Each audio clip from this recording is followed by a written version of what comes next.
आदरणीय भक्तजनों, सादर प्रणाम। हम आज आपको श्री पुरुषोत्तम मास में से 17वें अध्याय की कथा सुना रहे हैं। 16वें अध्याय में हमने सुना कि देवल ऋषि जो हैं उनकी भविष्यवाणी सुनकर वह ब्राह्मण दंपति अत्यधिक दुखी हो गए। फिर अपने मित्रों के द्वारा सांत्वना दे करके सांत्वना प्राप्त कर फिर उनका दुख कुछ कम हुआ। अब आगे की कथा हम आज श्रवण करेंगे। श्री गणेशाय नमः। या देवी सर्वभूतेषु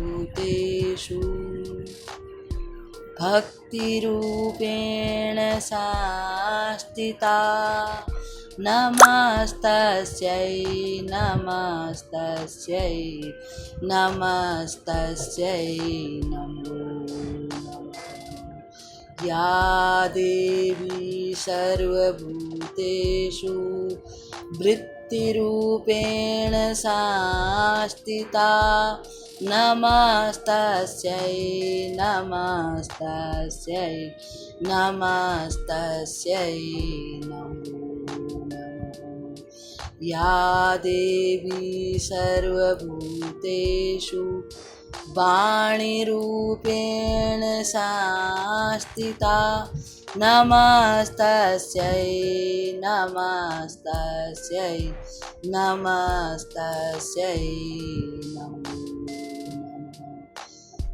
ॐ गुरुर्ब्रह्मा गुरुर्विष्णु गुरुर्देवो महेश्वर गुरुर्साक्षात् परं ब्रह्मा तस्मै श्री गुरुवे नमः।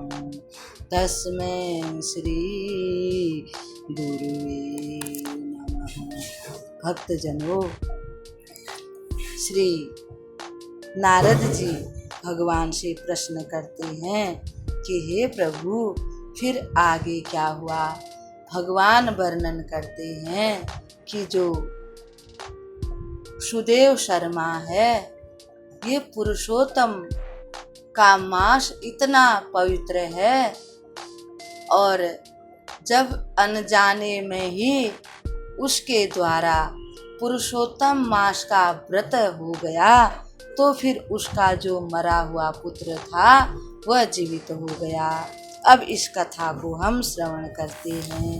देवर्षि नारद ने प्रश्न किया, हे कृपा सिंधु, उसके बाद क्या हुआ जब उनका पुत्र हो गया और मुनि ने भविष्यवाणी कर दी। यह वृत्तांत मुझसे कहिए।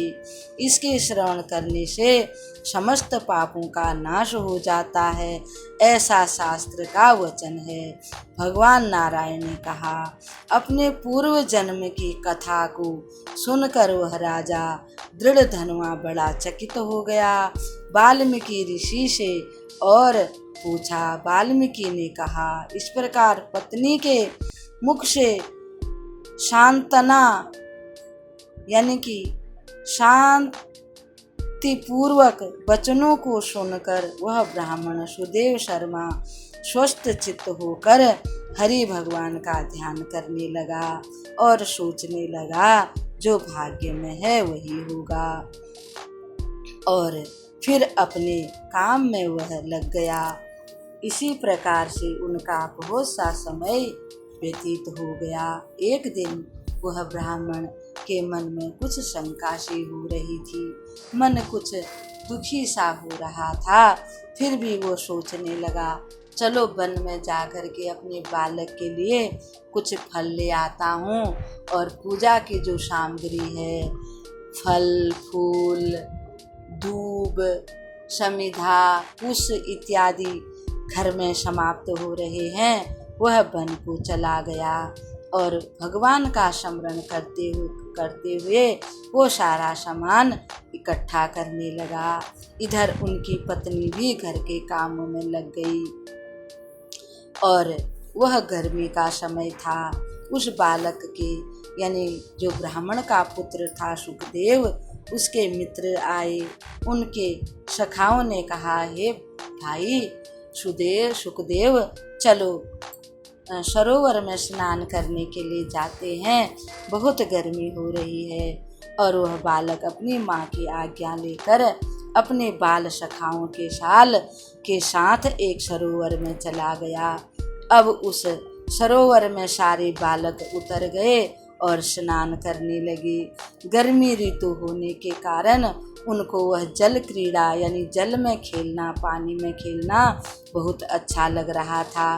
वे सभी बड़े आनंदित हो रहे थे, सभी जल क्रीड़ा कर रहे थे, एक दूसरे के ऊपर जल उलेच रहे थे। यह सब देखकर सब जोर जोर से हंस रहे थे। जो सुखदेव ब्राह्मण का पुत्र था वह और भी जोर जोर से हंस रहा था और भी ज़्यादा जल अपने जो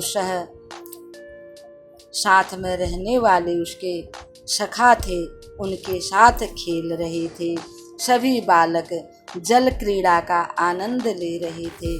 उसी समय उसके मन में आया कि मैं और गहरे पानी में जाता हूँ और अपने मित्रों को आश्चर्य कर देता हूँ। और वो गहरे पानी में जाने लगा। उनके मित्रों ने कहा कि आगे बहुत गहरा है, हे मित्र तुम आगे मत जाओ, कहीं तुम डूब जाओगे।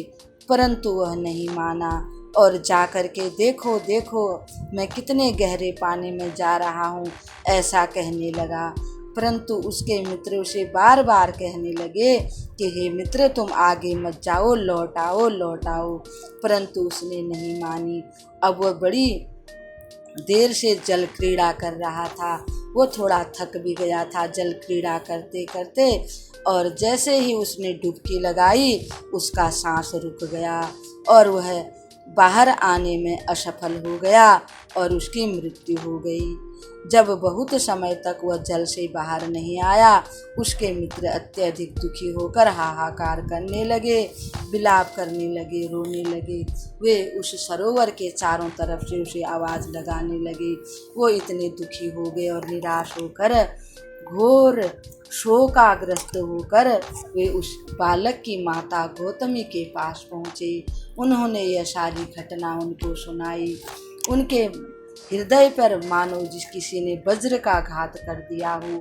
वह इस समाचार को सुनकर शोक से व्याकुल होकर भूमि पर गिर पड़ी, क्योंकि उनको देवल ऋषि की बात भी याद आ गई। उनको पता चल गया कि अब बालक जीवित नहीं है। तभी उनके पति सुदेव शर्मा भी वन से लौट कर आ गई। वह भी पुत्र के मृत्यु का दुखद समाचार सुनकर कटे वृक्ष की तरह भूमि पर गिर पड़े। दोनों अत्यधिक व्याकुल हो गई। उनका रोना, बालकों का रोना सुनकर उनके अड़ोसी पड़ोसी लोग आए। दोनों को उन सब ने संभाला और धीरज बधाया। फिर उनके साथ वे जहाँ उनका पुत्र सरोवर में डुबकी लगाते हुए डूब गया था वहाँ गए। वहाँ जाकर उन्होंने अपने पुत्र को निकाला और ब्राह्मण ने उसका आलिंगन करके उसको गोद में लिटाकर सुदेव शर्मा बारंबार पुत्र का मुख चूमने लगे और उनका सिर सूंघने लगे। पुनः मृत पुत्र के शरीर को गोद में रखे हुए तथा घोर विलाप करते हुए, रोने और बिलखते हुए दोनों विह्वल स्वर में सुदेव शर्मा ने कहा, हे पुत्र, मेरे दुख को दूर करने वाले, प्रिय और उत्तम वचन बोलने वाले, हे तात, मेरे हृदय को जो शोक हो गया है उसको दूर करो। वृद्ध माता पिता को त्याग कर तुम स्वर्ग गमन के योग्य नहीं हो। हे तात, तुम वेदाध्ययन के लिए तुम्हारे सखा तुम्हें पुकार रहे हैं, तुम जल्दी उठो। गुरुजी भी तुमको उत्साहपूर्वक पढ़ाने के लिए बुला रहे हैं। हे पुत्र, शीघ्र उठो, इस समय क्यों विश्राम कर रहे हो? तुम्हारे बिना मेरा घर शून्य और निर्जन वन है। तुम्हें त्याग कर मैं घर नहीं जाऊंगा। अब घर से मेरा क्या प्रयोजन? तुम मेरे सामने अपने प्रिय कंदमूल फल लाया हूँ तुम्हारे लिए, इन्हें अपनी इच्छा के अनुसार उठा लो। अगर तुम ऐसा नहीं करोगे तो मैं वन में नहीं जाऊंगा। मैं किसके लिए फल लाऊंगा? मैंने कोई भी ऐसा कार्य नहीं किया जिसका आज मुझे इतना बड़ा दुख मिल रहा है, फिर भी मेरे समझ में नहीं आ रहा है कि किस कर्म फल के पाप से तुम्हारी मृत्यु हो गई। हे ब्रह्मा, मुझ दीन के नेत्र हरण करके मेरे पुत्र को मृत्यु प्राप्त हो गई। तुमको क्या मिला है? हम दोनों स्त्री पुरुषों के एकमात्र सहारा, निर्धन के धन, इस पुत्र के प्राण हरण करते हुए तुमको जरा सा शोक नहीं हुआ। सभी के साथ तुम दयालु हो, मेरे साथ तुम क्यों इतने निर्दयी हो गए हो? ऐसा क्या हो गया? मेरे पुत्र ने ऐसा क्या कर दिया? ऐसे उत्तम स्वभाव वाले पुत्र को मैं कहाँ से प्राप्त करूं? हे पुत्र, तुम्हारे सुंदर नेत्र और मुख अब मैं कहाँ देखूंगा? मुझे कहाँ तुम प्राप्त मिलोगे? हे पुत्र, तुम उठ जाओ। हे पुत्र, जल्दी से उठो। पृथ्वी में धन धान्य पैदा होता है, पर्वत रत्नों को समुद्र मणि माणिकों को देती है, लेकिन मुझे वह स्थान और वह क्षेत्र ज्ञात नहीं जहाँ मृत्यु पुत्र प्राप्त हो जाता है, जहाँ से पुत्र जीवित हो जाता है, जिसके प्रेमालिंगन से हृदय का ताप मुक्त होता हो। हे पुत्र, तुम्हारे दारुण वियोग को हम कैसे सहन कर सकते हैं? एक बार दया करके शीघ्र हमसे बात करो। हे पुत्र, तुम्हें अपनी माता पर दया क्यों नहीं आती? हे पुत्र, आज तक तुम माता की अनुमति के बिना कहीं नहीं गए थे। हे तात, हम दोनों से अनुमति प्राप्त किए बिना ही तुमने दीर्घ यात्रा पर प्रस्थान कर दिया है। अब मैं किसके मुख से वेदवाणी सुनूंगा और धैर्य धारण करूंगा? वो मेरा हृदय लोहे के समान कठोर है, जो तुम्हारे अभाव में, तुम्हारे मधुर वचनों के अभाव में विदीर्ण होकर 100 टुकड़े नहीं हो रहा है। हे महाराज अवधेश, हे कौशलेश, हे महाराज दशरथ, आप धन्य थे, महान थे, जो राम के वन गमन करने पर दुस्सह पुत्र वियोग में प्राण धारण नहीं कर सके, अर्थात आपने मृत्यु को गले लगा लिया। परंतु मुझे धिक्कार है कि पुत्र की मृत्यु हो जाने पर भी मैं जीवित हूँ।